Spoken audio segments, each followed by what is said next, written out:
जी का अपमान किया।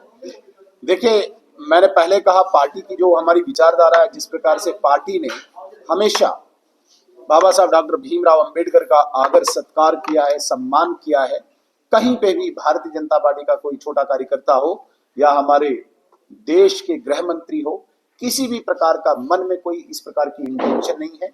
जो वक्तव्य आदरणीय गृह मंत्री जी ने सदन में दिया, पार्लियामेंट में दिया, उसका एक छोटा सा अंश, एक छोटा सा पार्ट काट करके किस संदर्भ में था वो भी नहीं दर्शाता है, और छोटा सा पार्ट काट करके जनता को गुमराह करना चाहती है। दरअसल कांग्रेस के पास इस वक्त कोई एजेंडा नहीं है, कोई मुद्दा नहीं है, कोई अट्रैक्शन नहीं है, कोई फोकस नहीं है। इसलिए इस प्रकार का सेंसिटिव, संवेदनशील एक इश्यू उठाकर और जनता को गुमराह करके अपनी तरफ वो अट्रैक्ट करना चाहती है। ये यहाँ पे भी फेल होंगे।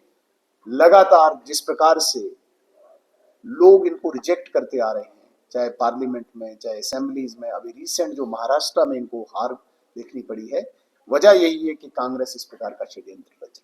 तो क्या लगता है कि मीडिया में रहने के लिए 5 दिन लगातार प्रदर्शन हो रहे हैं पूरे देश भर में? डेफिनेटली देखिए, जब कोई इनकी सुन नहीं रहा है, ग्राउंड पे नहीं सुन रहा, पार्लियामेंट में नहीं सुन रहा, मीडिया में नहीं सुन रहा, तो अब तो ये हाथापाई पे गया। राहुल गांधी तो हाथापाई मैन हैंडलिंग कर रहे हैं, 2 हमारे बुजुर्ग एमपीज को इंजर्ड किया। तो इस प्रकार का घटिया एक जो प्रदर्शन वहां पे हुआ है पार्लियामेंट में, देश की जनता इनसे सवाल पूछती है, देश की जनता कांग्रेस को लानत भेजती है। इसलिए इस प्रकार के ये कृत्य करके मीडिया में बने रहने के लिए ये काम कर रहे हैं। देखिए, जम्मू कश्मीर के मुख्यमंत्री उमर अब्दुल्ला का कहना है कि जितना मैं राहुल गांधी जी को जानता हूँ, वो किसी के साथ मैन हैंडलिंग नहीं कर सकते।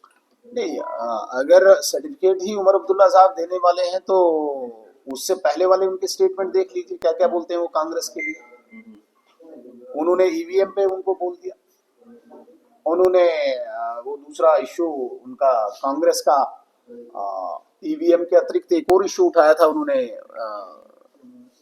एक और इश्यू उन्होंने उठाया, मैं अभी भूल गया। लगातार वो स्टेटमेंट दी। उमर अब्दुल्ला साहब कंफ्यूज है इस वक्त। एक्चुअली वो सरकार तो बना गई, लेकिन लोगों को झूठ कह के, क्योंकि नेशनल कॉन्फ्रेंस झूठ का एक पुलिंदा है। 1931 से इनकी हिस्ट्री स्टार्ट होती है, शेख मोहम्मद अब्दुल्ला से, तो अभी उमर अब्दुल्ला पे पहुंची है। अब इनके पास कोई उस प्रकार का जवाब नहीं है। कभी ये 370 की बात करते थे, 35 की बात करते थे, बिजली की बात करते थे, पानी की बात करते थे, सिलेंडर की बात करते थे। अब इनके पास कोई जवाब नहीं है। इसलिए कंफ्यूज्ड स्टेटमेंट्स, एक दिन हक में बोलना है, दूसरे दिन उनके विरोध में बोलना है। अब उमर अब्दुल्ला साहब जम्मू कश्मीर में है, वहां पे पार्लियामेंट में क्या होता है, यहाँ से वो सर्टिफिकेट भेजते हैं राहुल गांधी को। क्यों? क्योंकि पहले दिन उनके विरोध में बोला था। इसलिए बैलेंस रखने के लिए उमर अब्दुल्ला साहब इस प्रकार की स्टेटमेंट्स देते हैं। लेकिन नेशनल कॉन्फ्रेंस के ही सांसद आगा सिद्दीकुल्ला जो है वो अपनी सरकार के खिलाफ प्रदर्शन कर रहे हैं। उस प्रदर्शन में कई हजार बच्चे नेशनल कॉन्फ्रेंस का एक फिक्स्ड मैच है, आगा रहुल्ला का और उमर अब्दुल्ला का। मुझे बताइए, जो फिक्सिंग मानते हैं इतने सारे बच्चे, डेफिनेटली इसमें कोई शक नहीं, लोगों को गुमराह कर रहे हैं, मूर्ख बना रहे हैं। भाई तुम सत्ता में हो, सत्ता में होकर डिसीजन ले लीजिए। बाहर प्रदर्शन कर रहे हो, कहां पे ऐसा हो रहा है कि बाहर, अंदर चीफ मिनिस्टर बैठा हो, बाहर चीफ मिनिस्टर का ही कोई मिनिस्टर हो या मेंबर पार्लियामेंट हो, वो प्रदर्शन कर रहा हो। भाई तुम वैसे हो तो अंदर जाके बात कर लीजिए, पहले बात कर लीजिए। प्रदर्शन की क्या नौबत आई? क्या आपकी नहीं बनती है? आप पहले स्पष्ट कीजिए। आगा रहुल्ला की नेशनल कॉन्फ्रेंस अलग है, उमर अब्दुल्ला की नेशनल कॉन्फ्रेंस अलग है, ये स्पष्ट करे।